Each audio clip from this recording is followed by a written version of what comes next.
first make a decision and then ask someone for help if you. That's all. Yeah, our turn. Our turn? Yes. Thank you. So my name is Smiles. ឈ្មោះរបស់គាត់គឺ Smile ញញឹម Smile S ញញឹមច្រើន Yes, Smiles. So my wife's name is Space. ហើយប្រពន្ធរបស់គាត់នៅខាងនោះឈ្មោះថា Space. And we come to you by God's grace from Grace and Truth Church in Athens, Ohio. ចឹងគាត់មកទីនេះដោយសេចក្តីស្រឡាញ់នៃព្រះដែលពីព្រះវិហារ Grace Truth មកពី Ohio. I'm really grateful and humbled to be able to bring you God's word today. ហើយខ្ញុំពិតជាមានការបន្ទាបខ្លួនហើយអរគុណដល់ព្រះដែលខ្ញុំអាចនឹងនាំនៅព្រះបន្ទូលនៅព្រឹកនេះ Pastor Cheng has asked me to teach from the 1689 Confession. លោកគ្រូឆេងក៏បានប្រាប់ឲ្យខ្ញុំបង្រៀននៅសិភៅគុលធិទីក្រុងឡុង1189ខនេះ And the 1689 Confession is a very good document, but it's not God's word. ជាឃើញថាគុលធិនៃពួកជំនុំបាបទី1689នេះវាជាសិភៅគុលធិដ៏ល្អមួយប៉ុន្តែវាមិនមែនជាព្រះគម្ពីរទេ It's simply based on God's word and rooted in God's word. ប៉ុន្តែទោះបីអញ្ចឹងក៏ដោយប៉ុន្តែអ្វីដែលមានក្នុងនេះគឺសុទ្ធសឹងតែដកស្រង់ឬក៏គ្រប់គ្រងឬក៏យកចេញមកពីព្រះគម្ពីរដដែលទេមានឫសពីព្រះគម្ពីរដដែលទេ The 1689 is a great help to the church, but the only true authority in the church is God's word. អញ្ចឹងសិភៅនេះវាពិតជាជួយដល់ពួកជំនុំវាងាយស្រួលជួយប៉ុន្តែសិទ្ធិអំណាចបណ្ដាច់នោះគឺជាព្រះគម្ពីរទេ So my prayer today is that we look at the 1689 and it helps us understand the scriptures. អញ្ចឹងខ្ញុំអធិដ្ឋានថាយើងនឹងរៀនជាមួយគ្នាដោយមើលទៅលើសិភៅគុលធិនេះហើយនឹងទៀងទាត់ជាមួយនឹងព្រះបន្ទូលថាយកព្រះបន្ទូលមក And I have been praying and talking to people and the Lord has led me to chapter 9. អូខេអញ្ចឹងខ្ញុំក៏បាននិយាយហើយអធិដ្ឋានហើយបាននិយាយជាមួយមនុស្សជាច្រើនហើយព្រះក៏បាននាំឲ្យខ្ញុំចាប់ផ្ដើមមករៀននៅចំពោះ9ចំពោះទី9នៃសិភៅនេះ Chapter 9 talks about free will. ហើយចំពោះ9នេះគឺនិយាយអំពីឆន្ទៈសេរី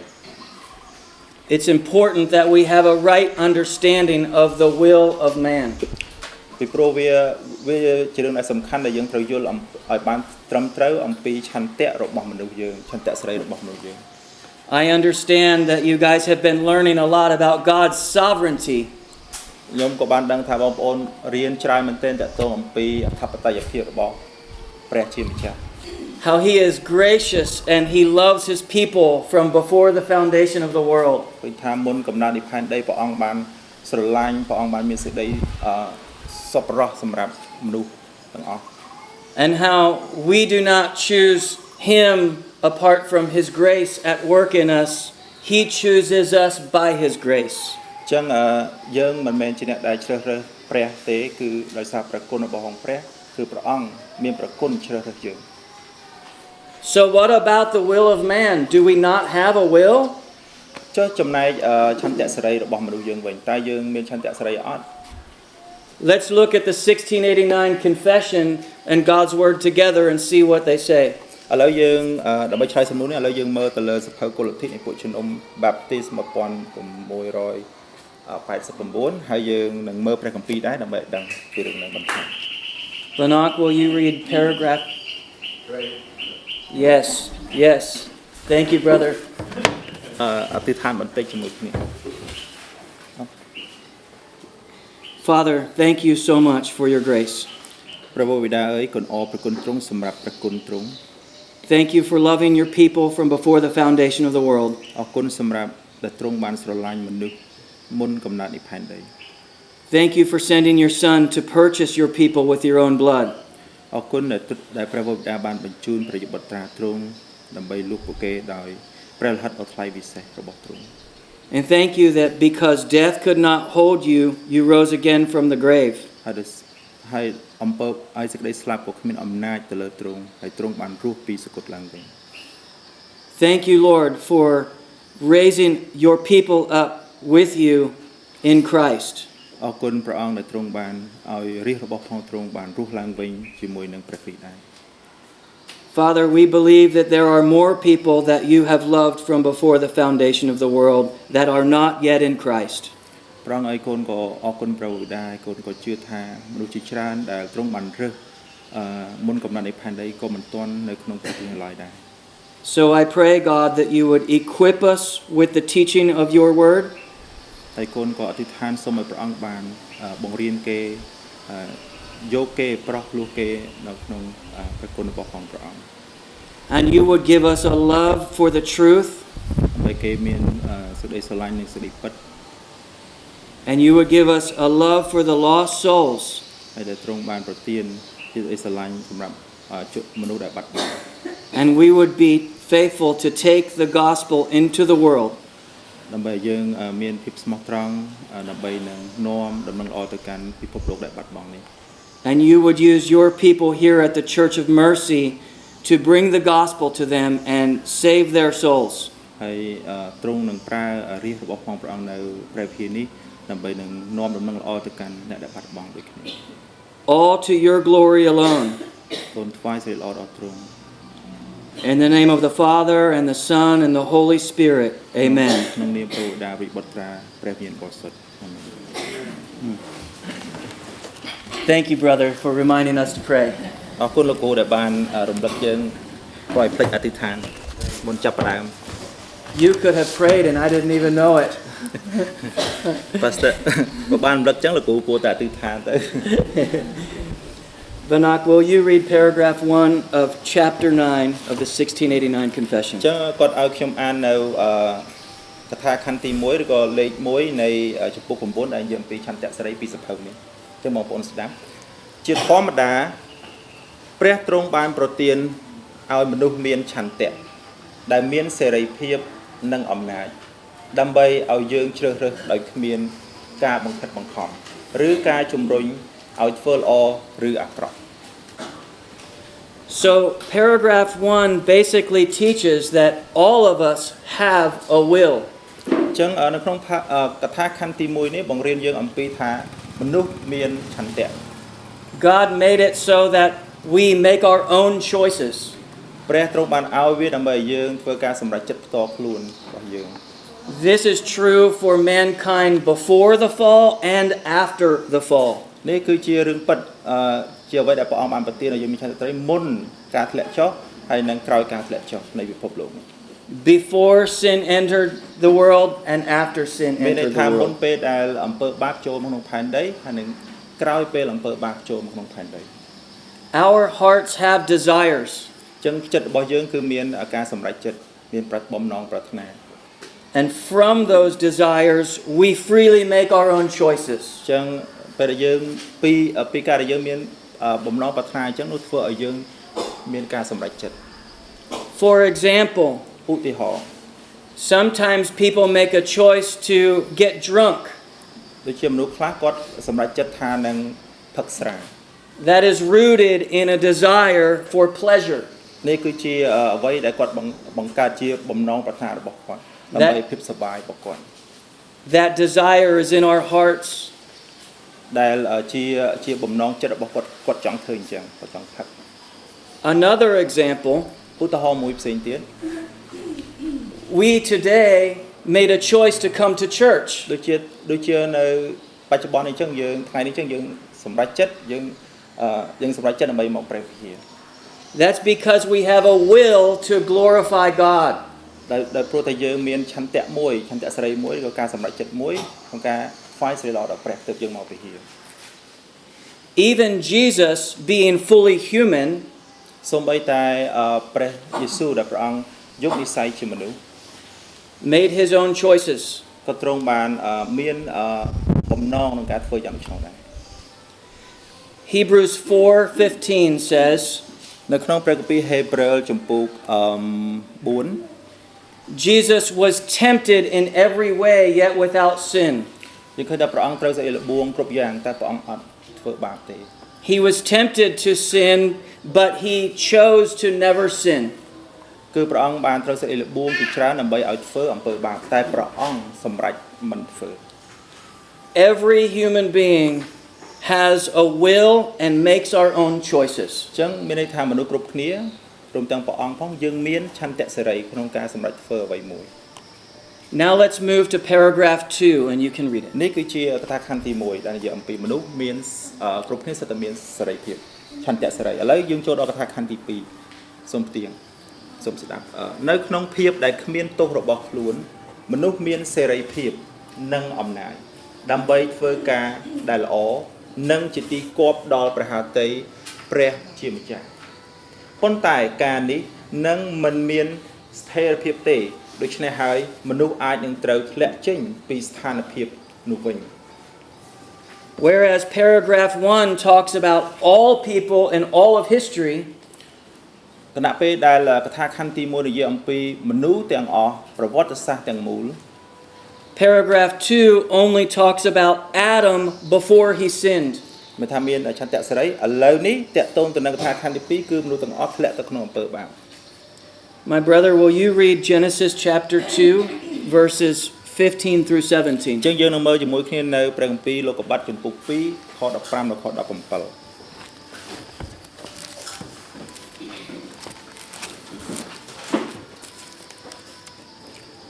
លោកុបាតចំពុក2ខ15ដល់ខ17ខ្ញុំអានជូនព្រះយេហូវ៉ាដ៏ជាព្រះទ្រង់យកអាដាមទៅដាក់នៅក្នុងសួនច្បារអេដែនឲ្យគាត់ធ្វើការហើយថែរក្សាព្រះយេហូវ៉ាដ៏ជាព្រះទ្រង់បង្គាប់ដល់អាដាមថាឯងនឹងស៊ីផ្លែឈើទាំងអស់នៅក្នុងសួននេះបានតាមចិត្តតែឯងត្រូវតែឯត្រង់ដើមដឹងខុសត្រូវនោះមិនត្រូវឲ្យឯងស៊ីផលឡើយបិទនៅថ្ងៃណាដែលឯងស៊ីនោះនឹងត្រូវស្លាប់ជាមិនខាន Adam was created a free man. ចឹងយើងឃើញថាអាដាមគឺជាស្នាមផលរបស់ព្រះដែលទ្រង់បានបង្កើតឲ្យគាត់មានឆន្ទៈសេរីគាត់អាចធ្វើអីក៏បានជ្រើសរើសអីក៏បាន God told him, from any tree of the garden you may freely eat. ព្រះអង្គបានប្រាប់ថាផ្លែឈើដើមឈើអីដែលនៅក្នុងសួននេះអាចញ៉ាំបានតាមចិត្ត But he wasn't free to do anything. ប៉ុន្តែគាត់អត់អាចនឹងធ្វើអ្វីតាមតែអ្វីបាននោះទេចិត្តបាននោះទេ God put a limit to his freedom, ព្រះអង្គបានដាក់ដែនកំណត់មួយសម្រាប់សិទ្ធិហ្នឹង gave him a law. គឺព្រះអង្គឲ្យច្បាប់មួយដល់គាត់ God told him, from the tree of knowledge of good and evil you shall not eat. ព្រះអង្គថាតែដើមត្រង់ដើមដឹងខុសត្រូវឯងមិនត្រូវស៊ីវាទេ Though he was free, his freedom was limited. យើងឃើញថាដែនកំណត់ឬក៏ឆន្ទៈរបស់គាត់ការជ្រើសរបស់គាត់គឺមានដែនកំណត់ហើយ It was limited for his own good. ចឹងយើងឃើញថាព្រះអង្គបានដាក់ដែនកំណត់សម្រាប់អាដាមហ្នឹងដើម្បីជាបំណងប្រតិល្អសម្រាប់អាដាមទេ So that he would not sin against God and die. ពួកព្រះអង្គធ្វើចឹងទៅដើម្បីកុំឲ្យអាដាមហ្នឹងប្រព្រឹត្តអំពើបាបហើយក៏ស្លាប់ដាច់ពីព្រះ But Adam had not yet sinned. យើងឃើញថាអាដាមអត់បានធ្វើបាបទេ Therefore he was free to obey and free to disobey. យើងឃើញនេះគឺជាឆន្ទៈដែលគាត់ជ្រើសរើសដើម្បីនឹងស្ដាប់បង្គាប់ដល់ព្រះហើយស្ដាប់គាត់មិនធ្វើ This is the condition of Adam's will at this time. នេះហើយគឺជាលក្ខខណ្ឌនៃការសម្រេចចិត្តរបស់អាដាមនៅគណៈពេលនោះពេលព្រះអង្គប្រកបបង្កើតនោះ It was possible for Adam to sin, and it was possible for Adam to not sin. ចឹងយើងឃើញថាវាអាចគណៈពេលនោះវាអាចនឹងឲ្យអាដាមធ្វើបាបដោយប្រើឆន្ទៈហ្នឹងដោយគាត់មិនស្ដាប់បង្គាប់ហើយនឹងស្ដាប់បង្គាប់ Now we are not talking about Adam's responsibility here, but his ability. ចឹងកន្លែងនេះយើងអត់បាននិយាយអំពីទំនួលខុសត្រូវរបស់អាដាមទេតែយើងនិយាយអំពីសមត្ថភាពដែលអាចធ្វើទៅបានរបស់អាដាម He was responsible to obey God. ចឹងយើងឃើញថាគាត់មានទំនួលខុសត្រូវមួយគឺស្ដាប់បង្គាប់ព្រះ Disobedience was not an option given to him. ចឹងយើងឃើញថាมันមានការដែលមិនស្ដាប់បង្គាប់ណាដែលផ្ដល់ឲ្យទៅគាត់ទេគាត់ត្រូវតែស្ដាប់បង្គាប់នេះជាទំនួលខុសត្រូវ But we're talking about his ability to obey God. ប៉ុន្តែយើងនិយាយអំពីសមត្ថភាពរបស់គាត់ពេញក្នុងការស្ដាប់បង្គាប់ព្រះ It was possible for him to sin and possible for him to not អញ្ចឹង sin. កណ្ដាលនិយាយពីសមត្ថភាពន័យថាអាចនឹងធ្វើនិងអាចធ្វើក្នុងការស្ដាប់បង្គាប់ព្រះ Now, paragraph 2 of the 1689 says that Adam is able to change. អញ្ចឹងយើងឃើញថានៅក្នុងកថាខណ្ឌទី2នៃសភៅនេះយើងឃើញថាអាដាមគាត់អាចនឹងអាដាមត្រូវបានផ្លាស់ប្ដូរអាចនឹងផ្លាស់ប្ដូរ Now, we see that Adam had not yet sinned. ប៉ុន្តែយើងឃើញថាគណៈពេលយើងអានមិញគឺយើងអត់ទាន់ឃើញថាអាដាមបានធ្វើបាបទេ Because Adam had no sin, this is a way that Jesus is like Adam. យើងឃើញថាអាដាមអត់មានបាបនេះគឺជារបៀបមួយដែលយើងអាចឆ្លុះបញ្ចាំងអំពីរបៀបដែលព្រះយេស៊ូវព្រះអង្គអត់ធ្វើបាបដូចគ្នា But Adam was able to change. ប៉ុន្តែអាដាមក៏អាចនឹងផ្លាស់ប្ដូរបានដែរផ្លាស់ប្ដូរមិនស្ដាប់បង្គាប់ដែរ This is how Jesus is not like Adam. ប៉ុន្តែភាពដែលមិនដូចអាដាមព្រះយេស៊ូវមិនដូចអាដាមគឺព្រះអង្គមិនអាចផ្លាស់ប្ដូរទេគឺព្រះអង្គនៅដដែល Jesus is unable to change. ចឹងព្រះអង្គមិនផ្លាស់ប្រែដូចអាដាមទេ Hebrews chapter 13 verse 8ហេព្រើរចំពុក15ខ8 13ចំពុក8 says that Jesus Christ is the same yesterday, today, and forever. បាទហេព្រើរ13បាននិយាយថាព្រះយេស៊ូវព្រះជាម្ចាស់ទ្រង់នៅដដែលថ្ងៃនេះម្សិលមិញនិងថ្ងៃស្អែកទ្រង់នៅដដែលមិនផ្លាស់ប្រែ So again, before we move to paragraph 3, ឥឡូវសូមនិយាយម្ដងទៀតមុនដែលយើងបន្តទៅកថាខណ្ឌទី before sin, 3មុនអំពើបាប it was possible for Adam to sin and possible for Adam to not sin. មុនពេលអំពើបាបចូលនៅផែនដីអញ្ចឹងនិយាយពីអាដាមអាចនឹងផ្លាស់ប្ដូរជ្រើសរើសក្នុងអាចនឹងជ្រើសរើសក្នុងការធ្វើបាបនិងជ្រើសរើសមិនធ្វើបាប Now let's move to paragraph 3. ឥឡូវយើងចូលដល់កថាខណ្ឌទី 3 កថាខណ្ឌទី 3 ការដែលបានធ្លាក់ទៅក្នុងអំពើបាបមនុស្សបានបាត់បង់សមត្ថភាពនៃការសម្រេចចិត្តទាំងស្រុងដើម្បីនឹងធ្វើការល្អណាមួយខាងឯវិញ្ញាណដែលមកពីសេចក្តីសង្គ្រោះនោះដូច្នេះមនុស្សខាងសាច់ឈាមគ្រប់រូបមិនមែនខាងឯវិញ្ញាណគឺពួកគេបានស្លាប់នៅក្នុងអំពើបាបហើយទោះប្រឆាំងដាច់ខាតទៅនឹងអ្វីដែលជាការល្អដូច្នេះគេមិនមានសមត្ថភាពគ្រប់គ្រាន់ដើម្បីបំផ្លាស់បំប្រែខ្លួនឯងដោយកម្លាំងផ្ទាល់ខ្លួនឲ្យបានប្រែទៅរកបែរទៅរកព្រះបានទេសូម្បីតែរៀបចំខ្លួនដើម្បីនឹងបែរទៅរកព្រះក៏គ្មានផង So now we have moved forward in history. ឥឡូវយើងបន្តនិយាយបន្តទៀតអ្វីដែលបានកើតឡើងនៅក្នុងប្រវត្តិសាស្ត្រ Adam disobeyed God and sin entered the world. ចឹងយើងឃើញថាអាដាមក៏ចាប់ផ្ដើមមិនស្ដាប់បង្គាប់ព្រះហើយអំពើបាបក៏មកដល់ផែនដីពេញផែនដី And death through sin. ហើយសេចក្តីស្លាប់គឺនាំមកដោយសារតែអំពើបាបនេះហើយ Our death is rooted in sin. យើងឃើញថាអំពើសេចក្តីស្លាប់របស់យើងគឺមានឫសដើមកំណើតចេញពីអំពើបាប Our sinfulness that was passed down through Adam. ចឹងយើងឃើញថាសេចក្តីស្លាប់គឺបន្តពីជំនាន់អាដាមមកដល់ពួកយើង And the sin that we choose ourselves. ហើយយើងក៏ចាប់ផ្ដើមជ្រើសរើសធ្វើអំពើបាបដោយខ្លួនឯង Because now that we are fallen in sin, ពីព្រោះយើងបច្ចុប្បន្ននេះយើងបានធ្លាក់ចុះហើយយើងនៅក្នុងនិស្ស័យបាប we love sin. យើងស្រឡាញ់អំពើបាប Our hearts have changed. ចឹងចិត្តរបស់យើងក៏បានផ្លាស់ប្ដូរ John chapter 8 verse 34យ៉ូហានចំពុក8ខ34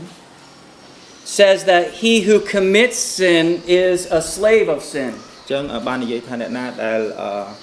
បំរើនៅអ្នកណាដែលស្រឡាញ់អំពើបាបឬក៏ជួយចិត្តធ្វើអំពើបាបអ្នកនឹងគឺជាទាសករនៃអំពើបាប 2 Timothy chapter 2 verse 26 កូរិនថូសខ្សែទី2ចំពុក2 chapter 2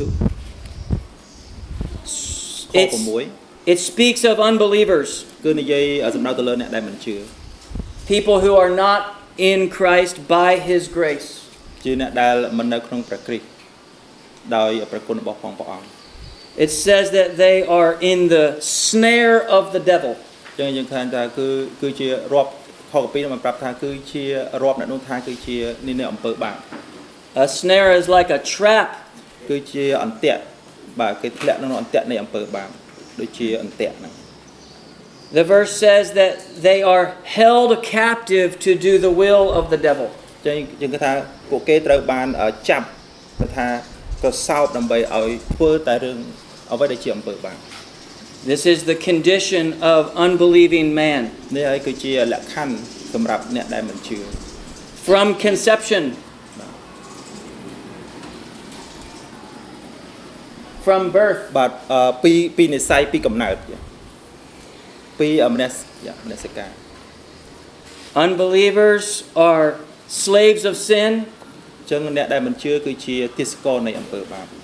in the snare of the devil, ចឹងក្នុងអន្ទាក់នៃអំពើបាប held captive to do the will of the devil. ចឹងយើងមានថាគាត់បំណងប្រាថ្នាធ្វើតែរឿងអំពើបាប And the condition of their will at this point is ហើយលក្ខខណ្ឌនៅក្នុងស្ថានភាពចិត្តរបស់គាត់បែបដូចនេះគឺ it is not possible to not sin. គឺมันអាចនឹងមិនធ្វើបាបនោះទេ But you may say, what about the good things that unbelievers do? អ្នកទាំងអស់នេះអាចនឹងនិយាយថាអូចុះរឿងល្អៗជាច្រើនដែលអ្នកមិនជឿគេធ្វើវិញទាំងមិនវិញ It is still sin. Do you know why? រឿងល្អដែលយើងថាល្អវានៅតែជាអំពើបាបដឹងថាហេតុអីទេ Because Romans chapter 14 verse 23 ព្រោះព្រះគម្ពីររ៉ូមជំពូក14 tells us that whatever is not from faith is sin. បានចែងថាអ្វីក៏ដោយដែលមិនមែនមកដោយព្រោះសេចក្តីជំនឿសិតតែជាអំពើបាប Therefore, everything the unbeliever does is sin. ដូច្នេះហើយបានជាអ្វីដែលអ្នកមិនជឿទៅបីល្អអាក្រក់ដែរនៅតែជាអំពើបាប Because it's not from faith in Christ. ពីព្រោះរឿងដែលគេធ្វើវាមិនមែនជាអ្វីដែលមកអំពីជំនឿនៅក្នុងព្រះគ្រីស្ទ Therefore, the condition of the unbeliever's will ដូច្នេះហើយបានជាលក្ខខណ្ឌរបស់ចិត្តរបស់អ្នកដែលមិនជឿ is that it's not possible to not sin. គឺมันអាចនឹងមិនធ្វើអំពើបាបទេ Fallen mankind is no longer free. ចឹងឃើញថាមនុស្សដែលបានធ្លាក់ចុះគឺมันមានអសេរីភាពទេ Our will is in bondage to sin. យើងនៅក្នុងបន្ទុកនៃអំពើបាប That's why you have been given a book by Martin Luther called Born Slaves. That's what ដូច្នេះហើយបានជាយើងមានសភៅនេះដែលបានបកប្រែដែលមានចំណងជើងថាកើតមកជាទាសករ It speaks of our bondage to sin apart from Christ. យើងឃើញថាសភៅនេះរំលឹកយើងថាយើងជាប់នៅក្នុងបន្ទុកនៃអំពើបាប Notice here the responsibility of man has not changed. យើងឃើញថាទំនួលខុសត្រូវរបស់មនុស្សគឺมันអាចផ្លាស់ប្ដូរ The responsibility is still to believe and obey God. ចឹងទំនួលខុសត្រូវគឺដូចពីមុនចឹងមុននៅសម័យអាដាមចឹងមនុស្សត្រូវតែគោរពថ្វាយបង្គំដល់ព្រះ What has changed because of sin តែអ្វីដែលបានផ្លាស់ប្ដូរគឺអំពើបាបនេះហើយដែលធ្វើឲ្យវាផ្លាស់ប្ដូរគ្រប់យ៉ាង is man's ability, his condition. ចឹងយើងឃើញថាគឺជាសមត្ថភាពរបស់ពួកមនុស្សហ្នឹងហើយបានផ្លាស់ប្ដូរ In this way also, នៅក្នុងរបៀបនេះផងដែរ Jesus is not like us. ព្រះយេស៊ូវមិនដូចជាពួកដូចយើងរាល់គ្នាទេ Even though he is fully human. ទោះបីជាទ្រង់មាននិស្ស័យជាមនុស្ស 100% Because Jesus, as we already saw in Hebrews chapter 4, ពីព្រោះយើងបានឃើញព្រះយេស៊ូវនៅក្នុងព្រះគម្ពីរហេព្រើរជំពូក4 was without sin. គឺបាននិយាយថាព្រះអង្គអត់ធ្វើបាបទេ 2 Corinthians chapter 5 verse 21 ករិនថូសខ្សែទី2ជំពូក5ខ1 tells us that Jesus knew no sin. He had no relationship with sin. បានប្រាប់យើងថាព្រះអង្គអត់ស្គាល់បាបហើយព្រះអង្គគ្មានទំនាក់ទំនងអីជាមួយនឹងអំពើបាបទេ But mankind only had sin. ប៉ុន្តែមានតែមនុស្សទេដែលធ្វើបាប We need good news at this point. នៅក្នុងចំណុចនេះត្រង់ចំណុចនេះយើងត្រូវការដំណឹងល្អមួយ Mankind is in need of God's saving grace. គឺថាមនុស្សត្រូវការព្រះគុណរបស់ផងព្រះដើម្បីសង្គ្រោះ The good news is that God is gracious. ហើយដំណឹងល្អនោះគឺថាព្រះអង្គនឹងហើយគឺជាសេចក្តីសង្គ្រោះ And that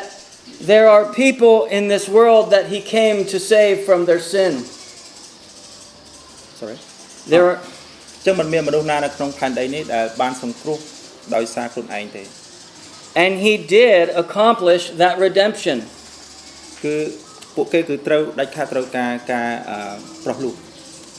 Jesus came because the Father sent him. ចឹងព្រះយេស៊ូវព្រះអង្គបានយកមកផែនដីដោយសារព្រះវរបិតាទ្រង់បានបញ្ជូនទ្រង់មក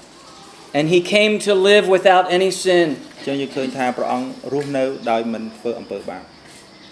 And he came to die the death that we should have died because of our sin. ព្រះអង្គបានសគត់ហើយរស់ឡើងវិញដែលយើងទេជាអ្នកស័ក្តិសមដែលត្រូវស្លាប់ And he rose again from the grave ហើយទ្រង់បានរស់ឡើងវិញ so that by his grace, through our faith, ដោយព្រះគុណរបស់ទ្រង់តាមរយៈ faith that he has blessed us with, តាមរយៈព្រះគ្រីស្ទ we too can be raised up with him. យើងអាចនឹងរស់ជាមួយនឹងទ្រង់ When we are raised up with Christ through faith, នៅពេលដែលយើងរស់ឡើងវិញជាមួយទ្រង់តាមរយៈសេចក្តីជំនឿ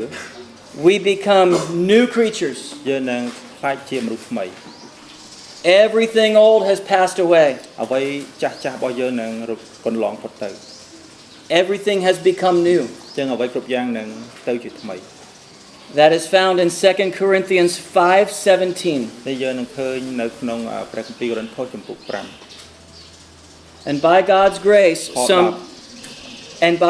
grace, some people believe ដោយព្រះគុណរបស់ផងព្រះយើងឃើញថាមនុស្សមួយចំនួនទៅជាអ្នកជឿ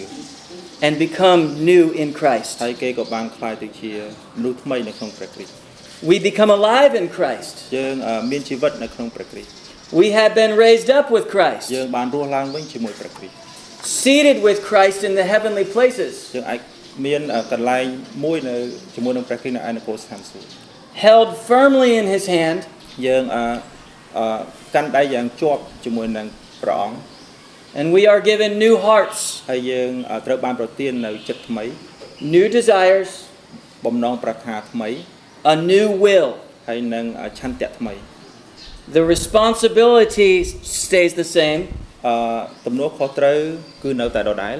to believe and obey God, ជឿហើយស្ដាប់បង្គាប់ព្រះ but by God's grace, our ability to believe and obey God has changed. អញ្ចឹងដោយសមត្ថភាពរបស់យើងគឺការគោរពជឿស្ដាប់បង្គាប់ព្រះត្រូវបានផ្លាស់ប្ដូរ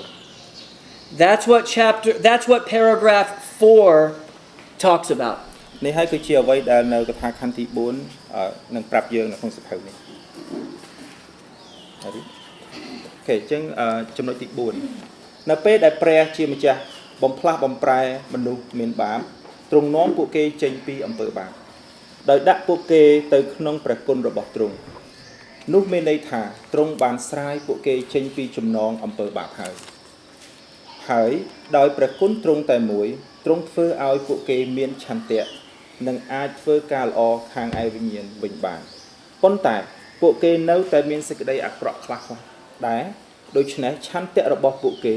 គឺមិនមែនចង់ធ្វើការល្អទាំងស្រុងនោះទេតែក៏ចង់ធ្វើការអាក្រក់ដែរ So this is the gospel នេះត្រង់ចំណុចនេះគឺជាដំណឹងល្អ at work in the believer. គឺកិច្ចការងារដែលយើងធ្វើកិច្ចការងាររបស់អ្នកជឿ Philippians chapter 2 verse 13. ហ្វីលីបចំពុក2ខ13 You ready? Yeah. It says, "It is God who is at work in you, បានចែងថាវាគឺជាអ្វីដែលព្រះទ្រង់បានធ្វើនៅក្នុងយើង both to will and to work for his good pleasure." ទាំងបំណងទាំងឆន្ទៈហើយនឹងការល្អដើម្បីធ្វើសម្រាប់ទ្រង់ Did you hear that good news, brothers and sisters? បងប្អូនគ្នាបានឮដំណឹងល្អកន្លែងនេះទេបងប្អូនទាំងអស់គ្នាបានឮទេ It is so good, I want to tell you again. បើសិនណាវាល្អខ្ញុំនឹងប្រាប់អ្នកទាំងអស់គ្នាម្ដងទៀត It is God who is at work in you, បាទគឺជាព្រះទេដែលទ្រង់បានធ្វើការក្នុងយើង both to will ទាំងការជ្រើសរើសឬក៏បំណងប្រាថ្នា that speaks of the desires of your new heart. ដែលសម្ដែងថាយើងជាមនុស្សដែលមានចិត្តថ្មី But not only will, but work for ប៉ុ His ន្តែ good មិនត្រឹម pleasure. តែបំណងទេថែមទាំងសកម្មភាពដែរ In Christ you believe and obey. នៅក្នុងព្រះគ្រីស្ទគឺយើងអាចគឺយើងជឿហើយនឹងស្ដាប់បង្គាប់ All of life is new. អញ្ចឹងជីវិតទាំងអស់យើងថ្មី You are a new creature in យើង Christ គឺ Jesus. ជាមនុស្សថ្មីនៅក្នុងព្រះគ្រីស្ទយេស៊ូវ Notice what the 1689 says. មិនមែន sorry Notice what the 1689 says. មិនមានមិនមាន I'll read- notice I can read- yeah Want me to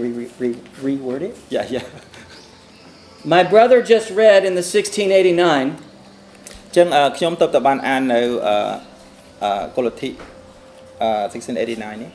That this salvation is by His grace alone. ចឹងយើងឃើញថាសេចក្តីសង្គ្រោះគឺបានមកតាមរយៈព្រះគ្រីស្ទតែមួយប៉ុណ្ណោះ 1 Corinthians chapter 1 verse 30. កូរិនថូសខ្សែទី1ចំពុក1ខ13 It says that it is by His doing that you are in Christ Jesus. ដោយសារតែព្រះអង្គបានធ្វើទៅយើងទាំងអស់គ្នាអាចនៅក្នុងព្រះគ្រីស្ទយេស៊ូវ How does that happen? តើរឿងហ្នឹងអាចកើតឡើងយ៉ាងដូចម្ដេច By His grace. គឺដោយសារតែព្រះគុណតែម្យ៉ាង You have been born again by the Holy យើង Spirit. បានកើតម្ដងទៀតដោយព្រះវិញ្ញាណបរិសុទ្ធ He has made you new. ព្រះអង្គធ្វើឲ្យយើងទៅជាមនុស្សថ្មី Ezekiel chapter 36 verse 26 សាស្តាចំពុក6 says that you have been given a new heart គឺព្រះអង្គបានឲ្យចិត្តថ្មីមកយើង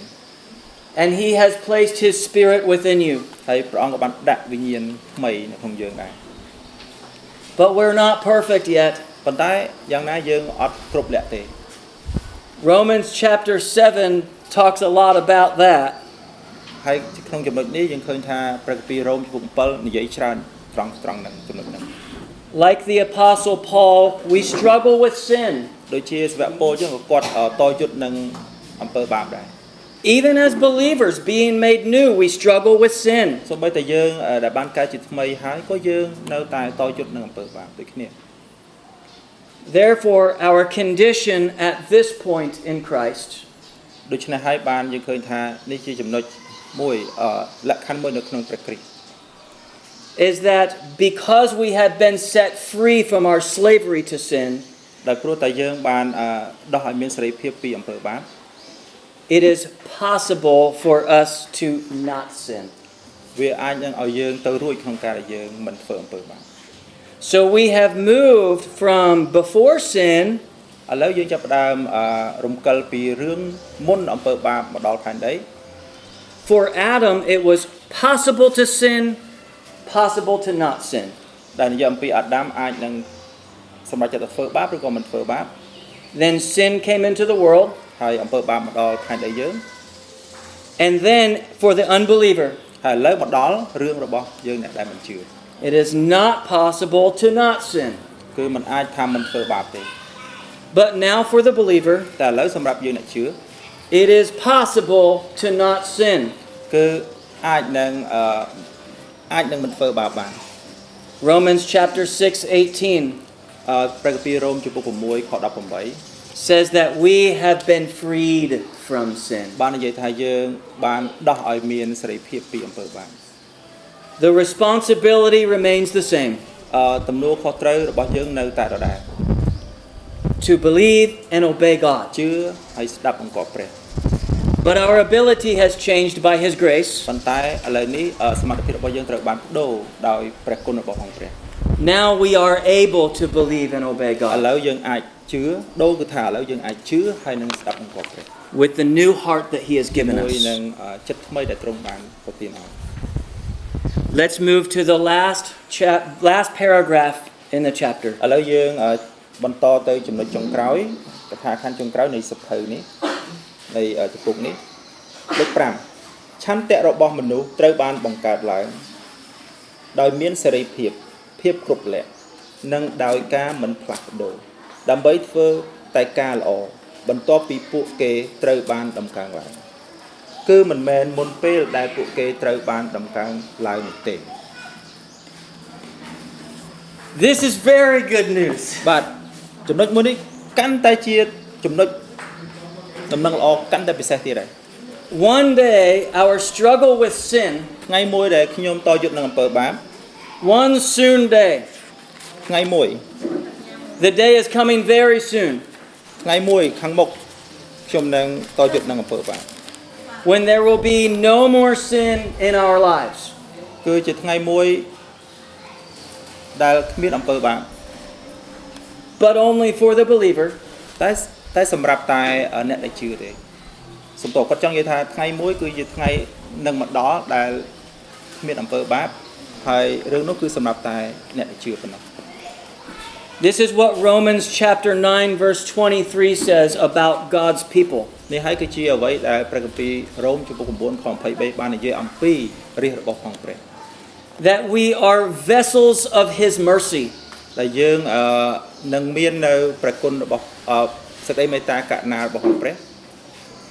Vessels of his mercy prepared beforehand for glory. អញ្ចឹងយើងឃើញថាសេចក្តីមេត្តាករុណារបស់ព្រះបានរៀបចំមកសម្រាប់តែសេរីល្អរបស់ផងព្រះអង្គ That's what paragraph 5 is talking about, our future glory. ដែលនេះហើយជាចំណុចនៅកថាខណ្ឌទី5ដែលនិយាយអំពីទៅមុខយើងនឹងទៅបានសេរីរុងរឿង And God's word says that we have been prepared beforehand for this glory. បាទអញ្ចឹងព្រះអង្គកន្លែងនេះបាននិយាយថាព្រះអង្គបានរៀបចំគ្រប់យ៉ាងគឺដើម្បីថ្វាយសេរីល្អដល់ព្រះ Do you know what prepared beforehand means? តើបងប្អូនដឹងថាម៉េចទេរៀបចំទុកជាមុនរៀបចំទុកជាមុនសម្រាប់សេរីល្អរបស់ផងទ្រង់ព្រះអង្គបងប្អូនយល់ទេថាមានន័យម៉េចរៀបចំទុកជាមុន It means that God has always loved his people. គឺមានន័យថាគឺវាមានន័យថាព្រះអង្គតែងតែស្រឡាញ់រាជរបស់ផងព្រះអង្គ From before the foundation of the world. មុនកំណើតនៃផែនដី That's what it means when it says in Romans chapter 8, នេះហើយជាអ្វីដែលមាននៅក្នុងព្រះគម្ពីររ៉ូមជំពូក8 those whom he foreknew. អស់អ្នកណាដែលព្រះអង្គបានបង្កើតជាថ្មី We who are God's people by his grace ជាអស់អ្នកដែលនៅរាជរបស់ផងព្រះសម្រាប់សេរីល្អរបស់ផងព្រះអង្គ are the people that he has foreknew. គឺជាអ្នកដែលបានបង្កើតថ្មីនឹងឯង And Romans chapter 8 verse 29 and 30 ហើយព្រះគម្ពីររ៉ូមជំពូក8ខ29 30 says those whom he foreknew អស់អ្នកណាដែលទ្រង់បានបង្កើតថ្មី To be clear can I read that you take your time. ដើម្បីច្បាស់ចង់អានកន្លែងហ្នឹងតិចខ្លៃរោប្រើពាក្យទៅអត់ត្រូវជាមួយកពី20 Romans chapter 8 verse 8 29. ខ29បិទអស់អ្នកណាដែលទ្រង់បានស្គាល់ជាមុននោះក៏តម្រូវទុកជាមុនឲ្យបានត្រឡប់ដូចជារូបអង្គនៃព្រះយបុត្រាទ្រង់ដើម្បីឲ្យព្រះយបុត្រាបានធ្វើជាបងច្បងគេក្នុងពួកបងប្អូនជាច្រើន And did you read verse 30 also? Not yet ឯពួកអ្នកដែលទ្រង់បានតម្រូវទុកជាមុននោះទ្រង់ក៏ហៅហើយពួកអ្នកដែលទ្រង់បានហៅនោះទ្រង់ក៏រាប់ទុកដូចជាសុចរិតហើយពួកអ្នកដែលទ្រង់បានរាប់ជាសុចរិតនោះទ្រង់ក៏បានដំកើងឡើងដែរអាមែន Notice it says those whom he foreknew អញ្ចឹងសូមកត់ចំណាំនៅត្រង់ចំណុចនេះអស់អ្នកដែលទ្រង់បានស្គាល់ he also predestined to become conformed to the image of his son. អញ្ចឹងគឺជាអ្នកដែលទ្រង់បានតម្រូវដើម្បីឲ្យមានសភាពដូចជារូបអង្គទ្រង់ This is what it means when it says in Romans 9នេះគឺជាអ្វីដែលចង់និយាយនៅក្នុងរ៉ូមជំពូក9 that we who are vessels of his mercy គឺដោយសេចក្តីមេត្តាករុណារបស់ផងព្រះអង្គ are prepared beforehand for glory. ដែលបានរៀបចំមុនកំណត់ផែនដីទុកជាមុនគឺ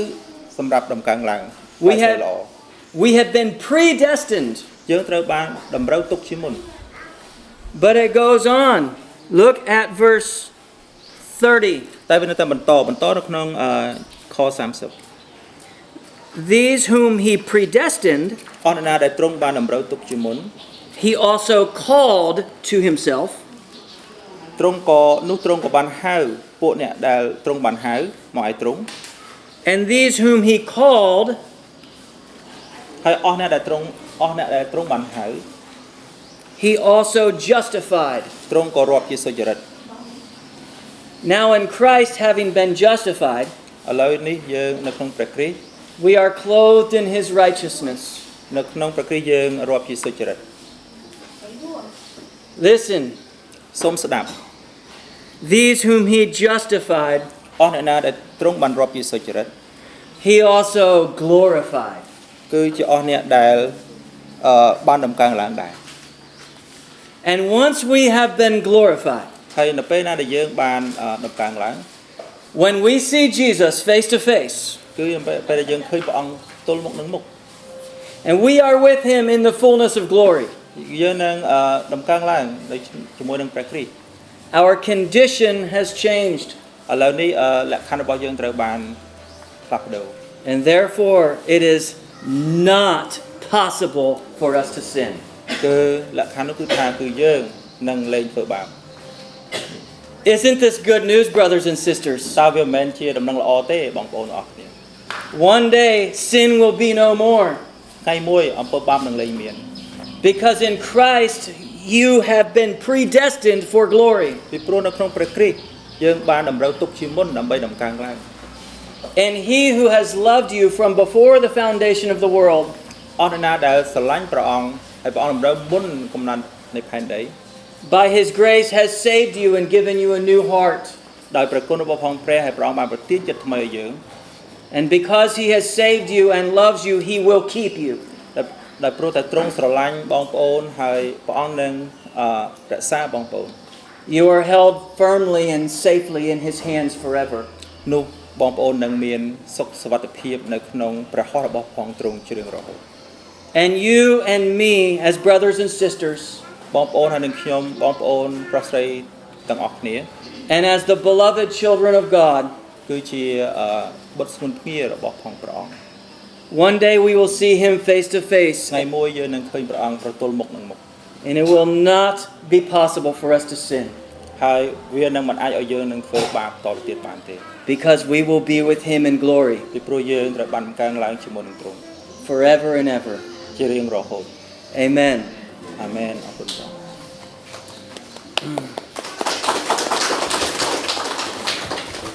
Thank you, brother. That's it.